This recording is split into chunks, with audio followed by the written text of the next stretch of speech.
So tingnan nyo, yung young leaf na green, yan po is bourbon. Ang kulay po is ganito. So yan is bourbon. Sa tipika naman, makikita natin bronze tip. So green tip, bronze tip. Yung hinog naman niya is tipika, violet. Para So tingnan nyo yung pagkakaiba, orange at saka violet. Ang pag-harvest po nito, hand-pick? Ayos po. So ayan. So ngayon, introduce ko po sa inyo paano talaga harvestin yung kape na hindi nyo masisira. Opo. So, ito po is hand-picking na procedure. So, pag nag-harvest kayo, huwag nyong kunin po ito. Stem niya po. Pag mag-harvest tayo, ganito po siya. Pag hinog siya, madali mo siyang Madali siya makukuha. mapulot, ma-pick mo siya talaga. Pero pag hindi hinog, talagang, mahirap. Mahirap din yung pagkaano, kaya masisira mo talaga to. Okay. So yan po yung proper picking natin ng kape, lalo na pag yung kape natin is inaalagaan natin yung lateral branches kasi ito yung dahilan kung bakit sasabong ulit yung kape natin or mag-produce ulit dyan din siya. po siya lalabas ulit. Oo. Okay. Dito din sila lalabas. Pwede nating damihan yung pag-pick gaya nito. Pero yung ganun. Kasi Pero, kusa naman pong sasama kapag hinog na siya. Pag hinog siya, madali siyang makuha. Oo, makuha. Pero ganito ang kulay ng bunga. Pero yung tip niya is green. Yun po tinatawag nating red bourbon. Red bourbon. So ito is tinatawag na anaerobic. Anaerobic is hindi po tayo mag-i-introduce ng air, oxygen sa fermentation. So dalawa po ang gamit natin. Itong para sa sweetness, para sa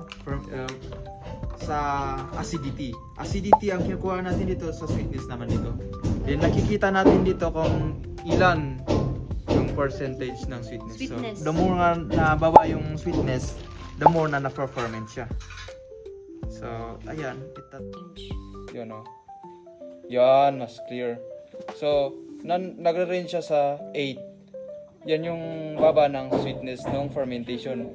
Doon na pala tandaan na ay gumagana yung mga microbes. Pag na-ferment na siya is magbabago po yun. So ang natin is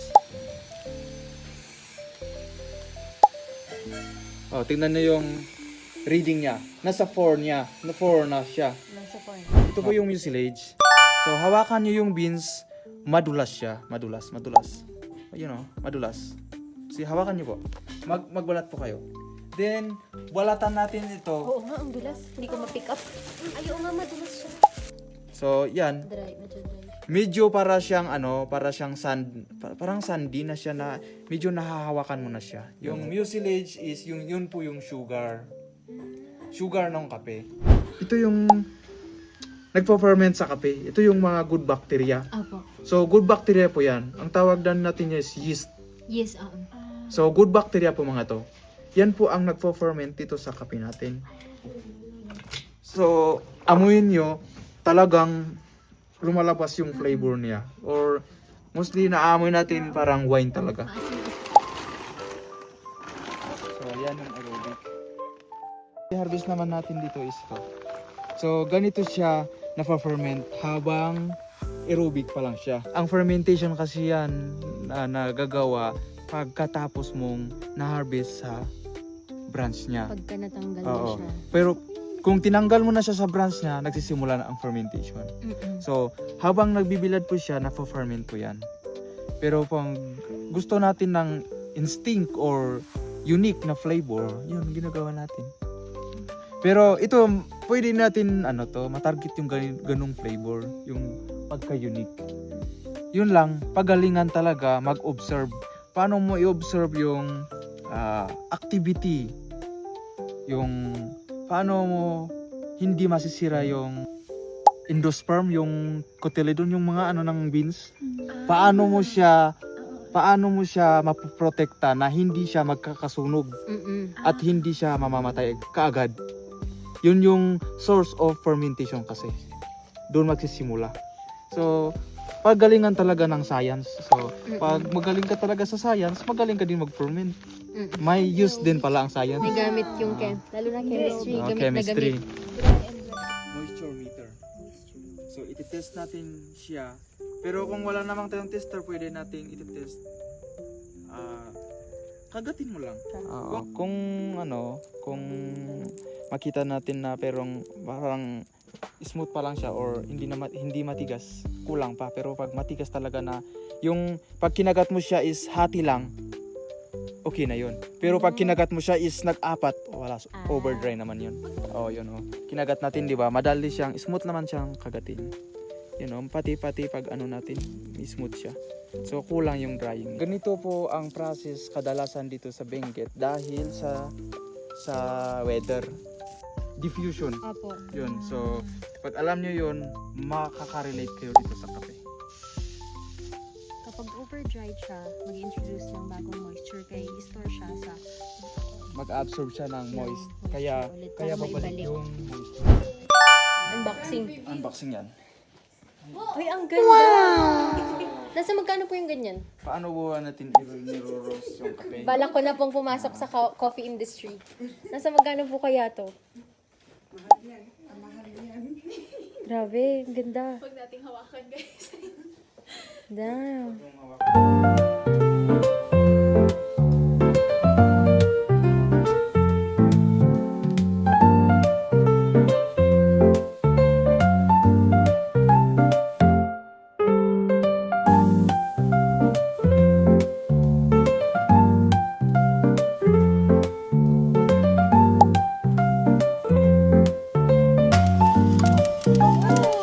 So, yung pagkatapos siya nag-first crop, development na po siya. So, yun yung development time natin. So, habang siya ay naro-roast, yung curve niya, nakikita natin kung walang paltos yung ang pangit kasi pag yung curve is na ganun-ganun. Na-roast na siya. Yun. Dark na siya. Then, pwede na natin. Mukha siyang mani na bagong luto. Yan yung solid. Kinu-cool down niya po? Haba.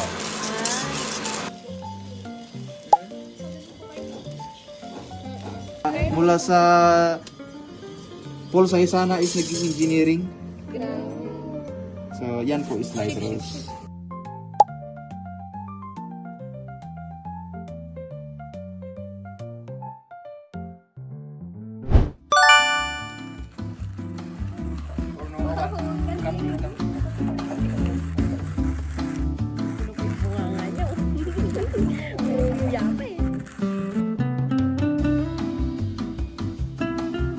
Okay siya ngayon, di ba?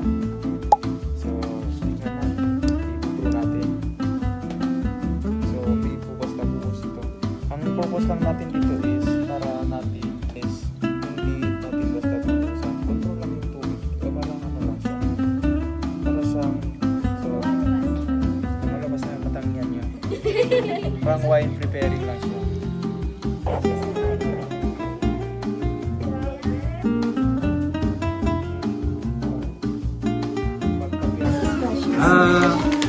Nababasa mo to? Hindi ko. Yan. Ay, hindi ko. Ako lang nakabasa premium coffee. Wow!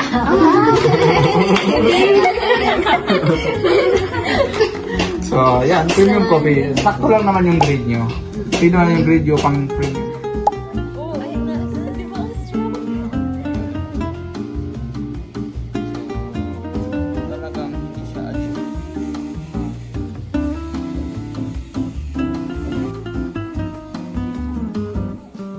Na-excite ako. Mas dark siya compared din. Pero yung coffee bed niya, mas dark to.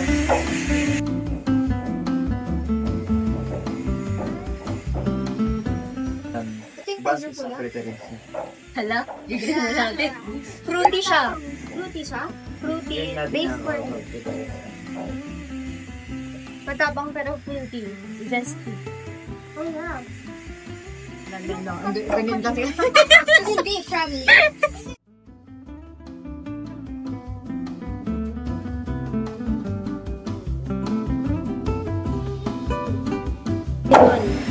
Ito siya.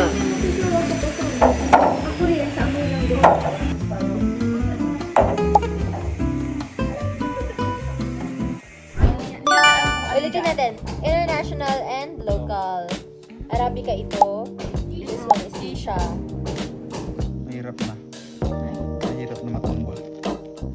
So, yan. Alam mo yun.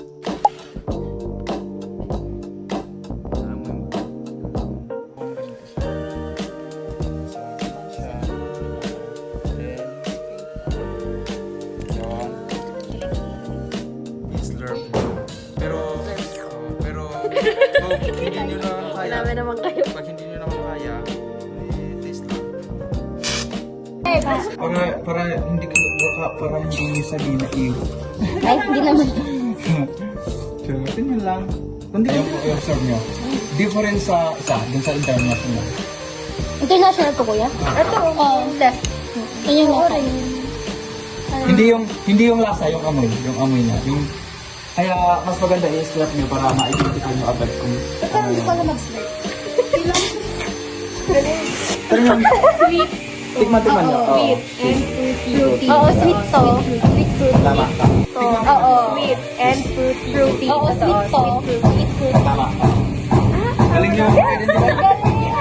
Tatayo na ako ng coffee farm So, ko. ganyan ang term mo. Chocolatey naman sa sweet pa rin. Sweet pa rin siya. Yun nga yung amoy niya. Oo, chocolate. Yan. Ang galing. Ba't nyo yan kasi every minute para makita nyo yung Different. pag-descend ng flavors at makita nyo yung graph ng flavor ba paano tumaas para bumaba. Nasa magkano po yung ganito? Mahal yan. Sinisimulan na. Baka ano. Okay, may listahan na yun. Manlumo ka. Baka hindi ka Nire-record ko makakatulog. nga para may... So, yan po is 7K. Wow! 7K! 7K po. Ito naman po is Isang sem ko na yun. 3.5 po ito. Ay, isang exam ko pala yun. Isang exam ko pala ang isang sem. Isang exam. Kagandahan ng ito is madali siyang matapos. Ito naman is para siyang kasi sa burn niya, sa blade pa lang niya, ito is 5, ito is 7. May difference din pala sila. So, yung isa naman ito, Size lang yung difference. isang grinder. Mahal din pala. Merong isang grinder 2.5. 2.5. Oh, yun. Medyo kaya-kaya. Oo, kaya So, yung ito naman is yan, madali mong i-adjust. Ito naman, napakahirap mo i-adjust dito. Sa full dito. Okay. Kailangan mo dito ka mag-adjust. Then, pero ito, yung kabilis nito at saka ito, parehas lang. Yung ano yung 2.5? Pag-adjust. Yung adjust lang. At saka yung Ay, hindi. 2.5. Magkano to kuya? 2.5 3,000. 2.5. 3 something. 3,500. 7. Ang mahal mo. Ang ganda pero niya. Isang exam ko na yan, ha? Ito, Isang baka gusto nyo mag-competition. Ang outcome nito is sweetness ang laban mo dito. Sa isang grinder na 18K ang laban mo doon, balance cup. Yung isang grinder na 15K ang balance mo doon is fruity notes. So, may appropriate po sa mga grinders. Nagamit. Hindi siya basta-basta na May mas malaki pa dyan ko yan. Oo. Pero pag gusto nyo So, 7K plus 130K. explore muna sa kape, gamit muna kayo ng mamumurahing kape. Starting. Para maintindihan nyo ano yung flow ng kape. Ang galing.